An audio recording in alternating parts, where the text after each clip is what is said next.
Hey Photo World, I'm Rob Kruger, Take and Talk Pics. Here we go on another episode where I critique the masters.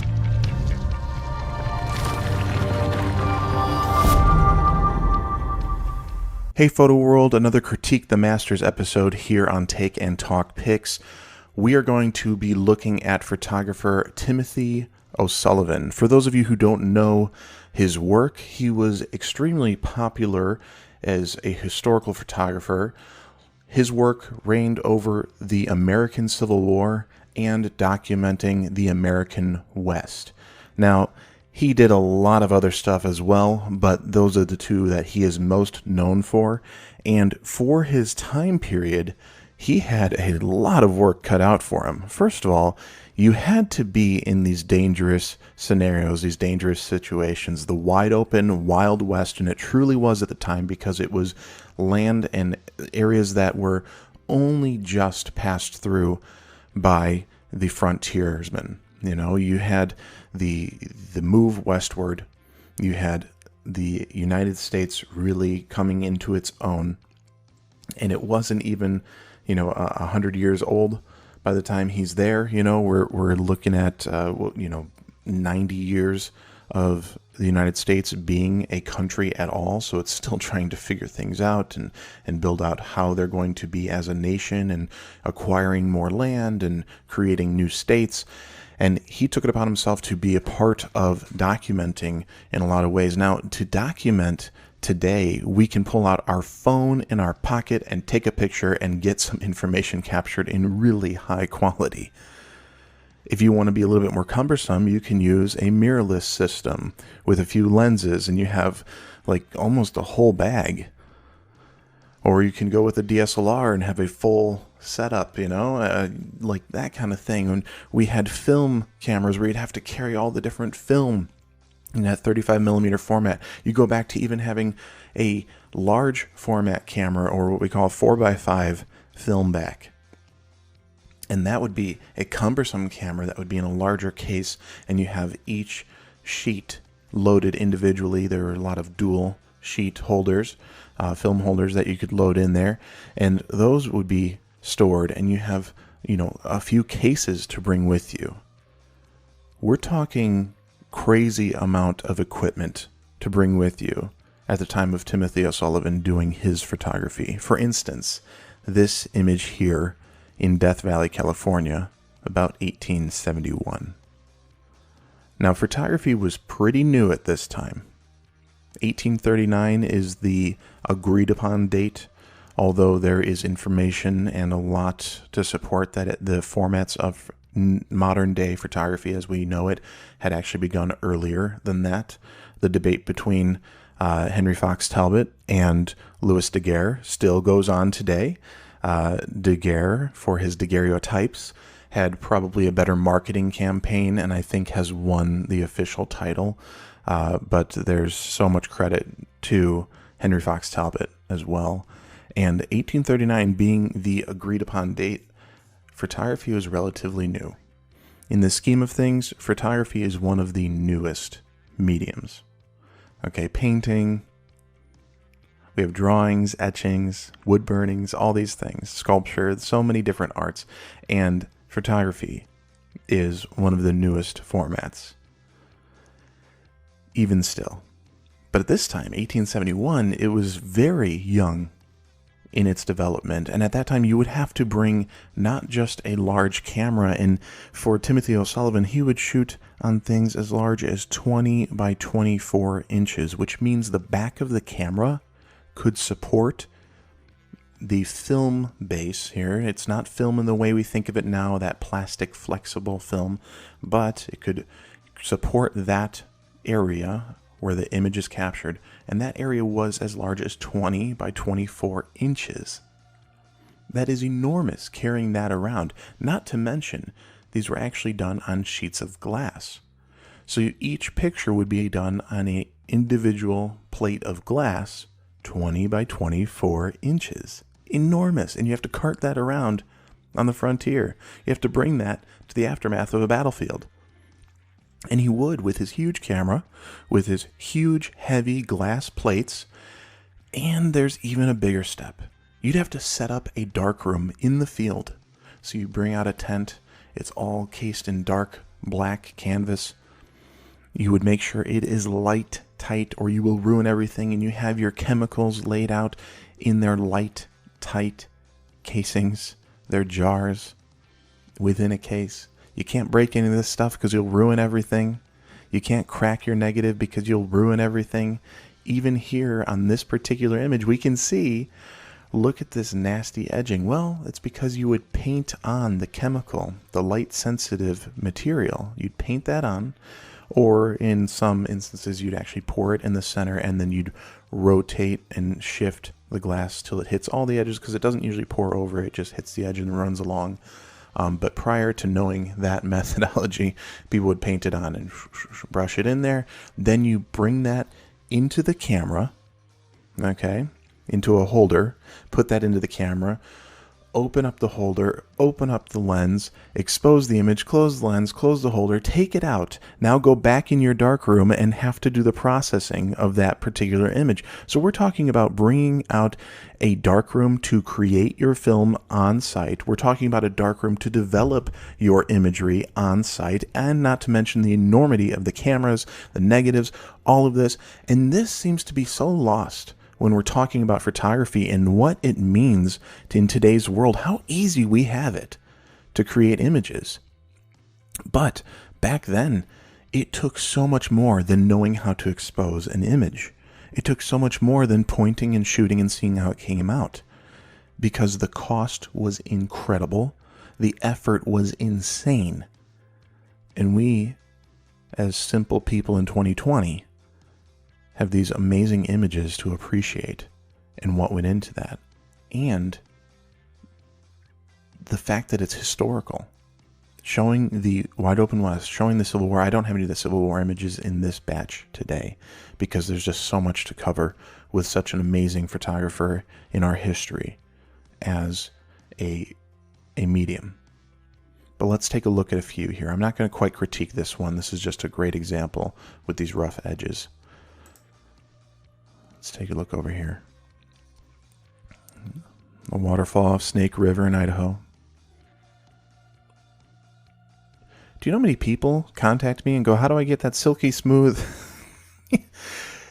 and just, you know, back in 1874, Timothy Sullivan was doing it. Actually, the light sensitive material wasn't as sensitive as we're capable now. So this was actually the only way to get a waterfall. It wasn't even possible at the time to get a fast image of the water frozen in time. It would be the time period of it running over, which in hindsight works out to be even better. This is so cool, the way we have the horizon line. If we look at just the water here, it's cutting through that elevated horizon there, the horizontal on top right there. I mean, where do you cut this? I mean, we go all the way down to the foreground here, all the way to the background there, and we're just, forget the sky. We couldn't get much of a sky unless there was a heavy texture to see at this time period. So forget the sky and make your raised horizon the landscape above this waterfall area below. You know, we have very few things that are obviously intersecting. This is kind of a wash for us. This isn't too much of a highlight. Here we don't have much, but we got this beautiful S-curve coming through here. Absolutely stunning. Just a wonderful framing. And to be honest, it wasn't as heavily thought through on how to frame it. Why rule of thirds? That stuff wasn't part of it at the time, but there was what we used to call having a good eye for this. You rarely hear this now because people are so easily capable of getting decent equipment, getting decent opportunity, and getting a decent photograph. So it's rare to even hear that people have a good eye for this. When I started, 15 years ago, it was even falling out then. That was almost the advent of digital in a more popular sense. The pros were converted over, and even some were reluctant to do so, but I got in when digital was really coming out on a consumer level. So when that happened, having an eye for it still meant something. I didn't learn on digital, I learned on film. I think it's the best way to learn. But thinking back to this what it must have been to set up with all of the different things that were involved to create just one image and have it come out this nicely. You know, not really worrying too much about rule of thirds and the importance of it, but still landing those markers, having that S-curve come through here, seeing the different levels, the tiers, and letting that foreground element be substantial enough to balance these mountains in the background. Very interesting how that was somewhat of a second nature for photographers of the past.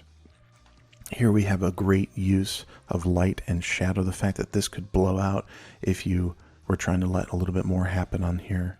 But you also have to think about the elements. This shade side here is going to actually brighten up a little bit and give you a little bit more light there because you have this nice canyon wall as a reflector to pour back in. Just the texture, the depth. Again, we have this very center happy idea, but we got this nice little curved leading line through there. Here is beautiful work of the rule of odds. It's just this stepping stone way of going, we don't even worry about that, but we do know it's a perfect horizon, absolutely stunning. So, and here we go at 1867, a little bit earlier. You know, the man wasn't even that old at this point, 27 years old. I mean, I know some of you are listening going, that's old, oh my gosh, I don't want to be 27, and I'm thinking, man, I wish I was 27 again. So 27 is not that old to be that capable at this time period with this new of a medium. It's absolutely stunning. And you can see there's a little bit of like a sepia tone. We can't actually be sure if that's how it came out or if that's what was intended or if it was sepia toning on the back end or if it's just the age of the photograph as we can access it today. Here we have what we call a very heavy centered photo, but it's about texture. It's about scale. It's about perspective. And there's all this just leading us into this interesting triangle. Thank you for the interruption of the tree to stop us from falling out of the image. It's these little tiny things that make up a huge difference, and I hope that's what you guys get out of this kind of an episode, that I'm not really trying to critique the masters. I'm trying to point out the things that make them the masters, the things that show us as a historical reference of why photography is capable of what it is today, because there was somebody who was there first. I had an instructor who once told me, everything that you could ever think to do with photography had been done within the first 30 years, which was somewhat of a depressing statement to hear. And the more you study it, the more you find out that's true. The more you look into the doing double exposure to manipulate photos, or even composites where they would dodge all of the sky and then they'd burn in a sky from a different exposure to create an interesting print. All of that really does come to what we have available to us today. If you're looking at the different tools in Photoshop, all the side palette there of the different stuff, dodging and burning and all of that, it all has to do with darkroom practices, or at least it's a variation of what we had available in a darkroom practice. It's very interesting to learn about the history of photography, and it kind of gives you a in-depth appreciation of what you could possibly do with it today. So while all of the ideas of what was done in photography may have been done in the first 30 years, the coolest thing about it is you could have 10 photographers stand in a line, photograph the same scene, and no two photographers will have the same image because we see a little differently, we frame a little differently, we wait for the way the light plays a little differently, or we manipulate our angle. There's all sorts of little differences that will never actually make it the same image twice. So we have that going for us. So while the concepts may have been done, the actual photographs are yet to be made and are continually yet to be made. When we move on to this last one here, it's just one of my favorites of his because it was really about discovery, coming across these ruins here. And this is in Arizona. I've actually seen these ruins in person. It's a really cool sight to see, and the fact that they're still there. And I don't personally know how long they were there. I don't know exactly when these ruins were built, occupied. I'm sure it's easy to find out, and I just didn't take the time because I'm more into the pictures. I'm more into the fact that he came upon it. It's not like he read it in a travel guide. O'Sullivan didn't find out about it and then go there. He found out about it on his way there and came upon the scene. Using the little knowledge he had of the area, made an amazing picture that's going to live on in history forever. We have to think about just some of the obvious compositional things going for us. These lines to lead us, they're all just bringing us right into the image. This huge cut through in the rock is amazing because it's such a beautiful interruption on an otherwise, sheer cliff. And it's interrupted by history. It's interrupted by the past. It's interrupted by culture. And it's worth photographing. And if you ever get the chance, it's worth going to see still. I got to see it when I was, my younger days, 10, 11, 12, something like that. And it was extremely interesting. I think I'd really appreciate it now. And maybe one of these days I'll have to make a trip out there with my family and give it another look. And at the time, I didn't know anything about O'Sullivan, his expeditions, his work, and really his efforts to bring this kind of stuff to the masses. The more I learn about photography, the more I realize that understanding the history of photography, people like Ansel Adams, Timothy O'Sullivan, there are so many others. I have a huge list. There's about 200 photographers on there that I'd like to go through over time, at least in some aspect, because each one is worth noting and worth learning something about. While today I didn't go over the Civil War documentation of Timothy O'Sullivan, it's still worth noting his ventures out west with the equipment he had to deal with. We say, what kind of equipment do you use? I think looking back, it's what equipment did they have to deal with? Because it was so cumbersome and so difficult to make something like a photograph at this time period. I think it's worth noting that the history of photography has such importance on who we can become as photographers today. Take and talk pics. I'm Rob Kruger. See you next time.